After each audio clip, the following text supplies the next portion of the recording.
كما يتخونوا خبرات تخاتلتنا أبني حج مدبنا ملسي سومالن جبتن بزعبة حتو ودب إثيوبيا أوروبا حبرت سدتنيا كسوغو من قادو وعلو إسرائيل حماسن كالوتن كونيوم كساب مدبنا زازم مسانا خصون بخبري نعدمكم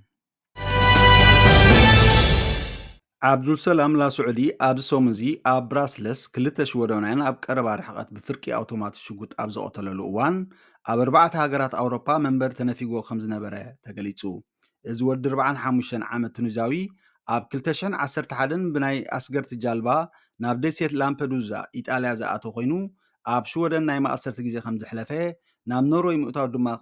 كم تخلكله أو حد أوان طاليان كم سقات ستا أم مزقب كم سفر خو ممكن مغلطة عامة بلجم نحط عقبانة سيقات خمز نبرة تحبيرو نزمت كعات مسرت بمقار أو وشت معالتات حلش قد نايت حبرة أوروبا سقم تخوص تسامع الله كابزيوم نموقعات أردوبات نمترار سبات بولتوف نمسقاقن بوليسين تكالات سأتان بزبالة حبرة تخلاواتو نمفقاد وفري جميل الله وتوم نزيقاتاتنا نحبرتنا تسأت حالقا خونو زخول والكسوات بحايلين بقصبتنكم اللوسو أقداسي كبل كوميشنر قدايات وشت هاجر حبرة أوروبا يلبا تمال حاموس نقاز انت أبزهابو مقلتي قليتو كابتوم عقوبات زستنزقو كاب 4 أستات حالة راي كاب جزاءات حبرة أوروبا زوت ويون زسوغو كبل اتمقلت بتوسخ حبيروم لعلواي بعد سلطان سدتنيات بلجيم نيكول زيغاتاتن مملازة أبي هاجرات كتحابرا قبر اللو إلا እቲ ትማል ሶኒ ኣብ ብራስለስ መጥቃዕቲ ዝፈጸመ ግብረ ሽበራዊ ኣብ 4 ዝተፋለለ ሃገራት ዕቑባ ሓቲቱ ነይሩ ኣብ ነፍሲ ወከፉን ድማ ንዕቑባ ብቑዕ ስለ ዘይኮነ ይንፀግ ነይሩ ትብል ኒኮል ሕብረት ኣውሮፓ ኣብ ኢዱ ናይ ምስግደል መሳርሒ ስለ ዘለዎ እቲ ኮሚሽን ቪዛ ከም መሳርሒ ተጠቒሙ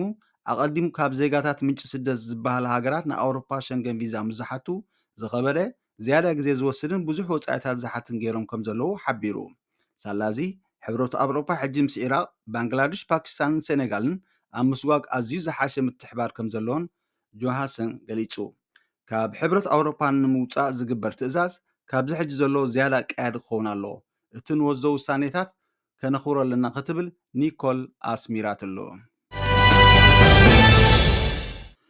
እስራኤል ንፍልስጤማውያን ክዕቀብሉ ዝነገረቶም ክፋላት ደቡብ ሓዊሱ ትማል ሓሙስ ኣብ መላወሽ መጥቃዛ ንዝርከቡ ቦታታት ደብዳባ ካይዳ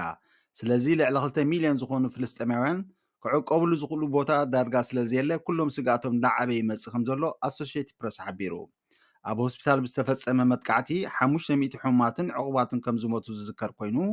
ሓማስን መንግስቲ እስራኤልን ነንሕዶም ክዋናወጀሉ ድሕሪ ምፅናሕ ፕረዚደንት ባይደን ካብ ቴል ኣቪቭ ኣብ ዝሃቦ ቃል እቲ መጥቃዕቲ ብእስራኤል ከም ዘይተፈፀመ ዝገለጸ ኮይኑ አልጀዚራ ድሒራ እቲ መጥቃዕቲ ብነፈርቲ እስራኤል ከም ዝተፈፀመ ብዝገበርኮ ናይ ዲጂታል ኢንቨስቲጌሽን ኣረጋግፀ ክትብል ሓቢራ ብኻልእ ወገን ሚኒስትሪ ምክልኻል እስራኤል እቲ ወራር መዓስ ከም ዝጅመር እኳ እንተዘይገለፀ ኣጋር ሰራዊት ናብ ቃዛ ንምእታው ድልዋት ክኾኑ ሓቢሩ ኣሎ ሕጂ ንቃዛ ካብ ርሑቕ ትርእይዋ ኣለኹም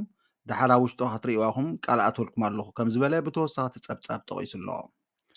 እዚ መግለፂ ካብ ኣዘዝ ሰራዊት እስራኤል ዝስማዕ ዘሎ ሰበስልጣን ግብፂ ገና ካብ ግብፂ ናብ ቃዛ ሓገዝ ንምብፃሕ ኣብ ዝሰርሕሉ ዘሎ እዋን እዩ ብፍላይ ንሰራሕተኛታት ሆስፒታል ዓብ ሸቐሎ ፈጢሩ ኣሎ ምክንያቱ ይብል እቲ ዝወፀ ፀብፃብ ድሮ ሆስፒታላት ዓቕመን ፀንቂቐን ስለ ዘለዋ እዩ ሓደ ጋዜጠኛ ሓኻይም ኣብ ፀልማት ክፍሊ ብናይ ሞባይል መብራህቲ ቁስሉ ክሕኩምን ክንዲ ኣልኮል ኣቸቶ ክጥቀሙን ብዘይ መደንዘዚ መጥባሕቲ ክገብሩን ከም ዝረኣየ መስኪሩ ብኻልእ ወገን ግብፂ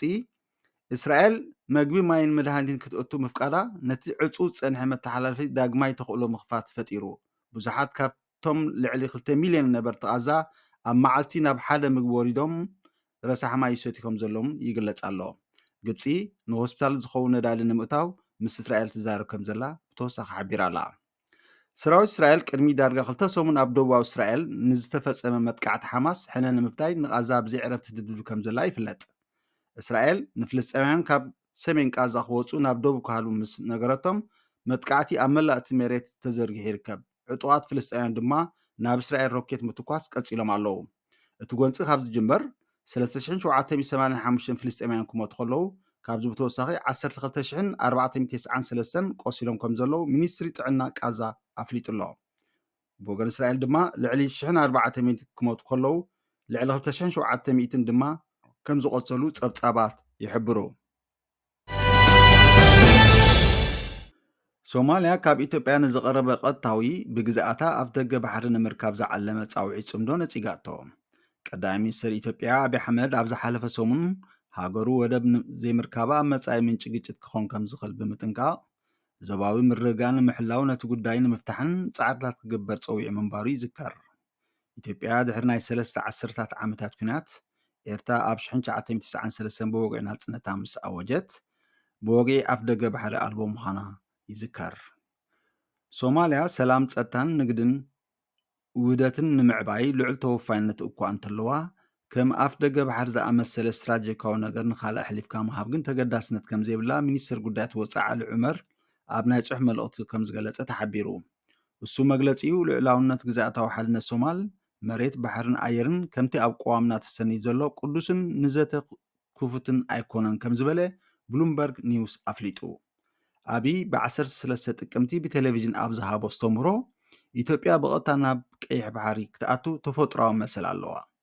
እዚ እንተተኸልኪላ ድማ ፍትሓውነትን ፍትሒ ኣይክህሉን እዩ። ፍትሓውነትን ፍትሕን እንተዘይሃልዩ ድማ ናይ ግዜ ጉዳይ እዩ ክንቃለስ ኢና ምባሉ ይዝከር።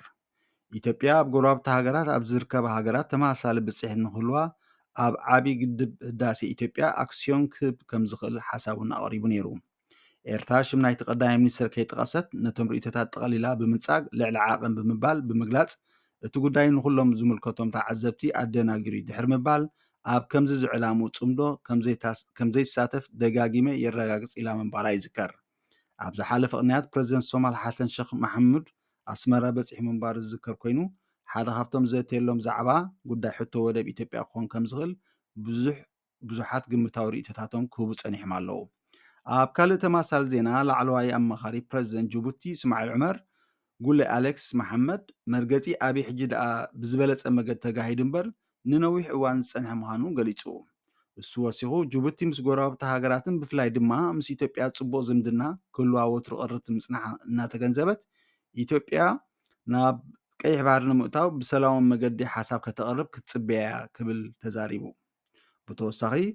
ጅቡቲ ድሮ ንሓይሊ ባሕሪ ኢትዮጵያ ኣብ ማያታ ከተጸግዕ ዕድል ክፉት ምዃኑ ከም ተዛረበ ጋዜጠኛ ሳይመን ማርክስ ብጥቅምቲ 17 ኣብ ብሉምበርግ ጽሑፍ ኣስፊሩሎ። ነዚ ኣማኻሪ ፕረዚደንት ጅቡቲ ተዛሪቦ ዝተባሃለ ብኻልእ ምንጪ ክነራግጾ ፈቲና ግን ኣይተዓወትናን። ምዝ ብዝተተሓዘ ኣብ ቻይና ዝካየድ ዘሎ ዋዕላ ቤልት ኤንድ ሮድ ነደረ ዘስምዐ ቀዳማይ ሚኒስትር ኣብይ ኢትዮጵያ ኣብ ቅርኒ ኣፍሪቃ ከም ትርከብን ከም ኣፍ ደገ መላግቦ ንኣፍሪቃ ንማእኸላይ ምብራቕን ኤሽያን ኮይና ከም ተገልግል ጠቒሱ እንትኾኑ ግን በየናይ ኣፍ ደገ ባሕሪ ኣቢላ ነቲ ዝተጠቐሰ ከም ዝፃወቶ ግን ኣይገለፀን።